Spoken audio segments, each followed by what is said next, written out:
Hello friends, இன்றைக்கான வீடியோவில் நம்ம என்ன பார்க்க போகிறோன்னா வேர்க்கடலை சட்னி தான் பார்க்க போகிறோம்.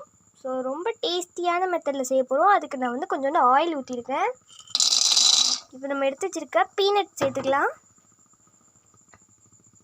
இது ஏற்கனவே ரோஸ்ட் பண்ண பீனட் தான், இருந்தாலும் நான் மறுபடியும் ரோஸ்ட் பண்ணிக்கிறேன். ஓகே, இப்போ ஸ்டவ் ஆஃப் பண்ணிடலாம்.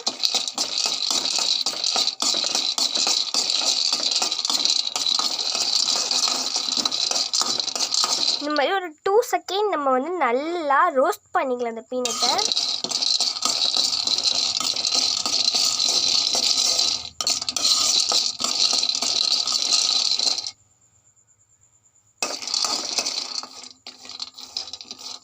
நம்ம வந்து இன்றைக்கி வந்து 2 பேருக்கு பத்துற மாதிரி தாராளமாக 2 பேர் ஊற்றி சாப்பிட்ற அளவுக்கு நம்ம இன்றைக்கி பீனட் சட்னி செய்ய போகிறோம். வாங்க எப்படி செய்யுதுன்னு பார்க்கலாம். இப்போ நல்லா வறுத்தாச்சு. ஓகே ஃப்ரெண்ட்ஸ், ரோஸ்ட் பண்ண பீனட்டை வந்து நம்ம இந்த மாதிரி ஒரு கப்பில் போட்டு வச்சுக்கிட்டோம். இப்போ அப்படியே மறுபடியும் ஒரு சட்டியில் கொஞ்சமாக கோகோனட் ஆயில் சேர்த்துக்கலாம்.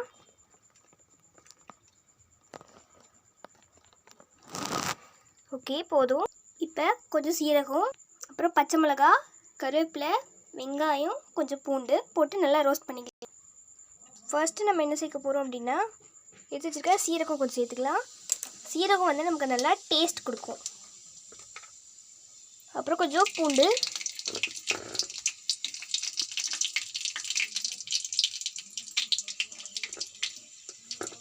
இது கூட நம்ம எடுத்து வச்சுருக்க பச்சை மிளகா,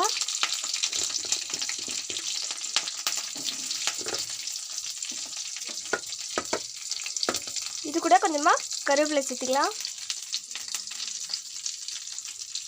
நான் வந்து ஒரு 4 பச்சை மிளகாய் சேர்த்துருக்கேன். 4 பச்சை மிளகாய்.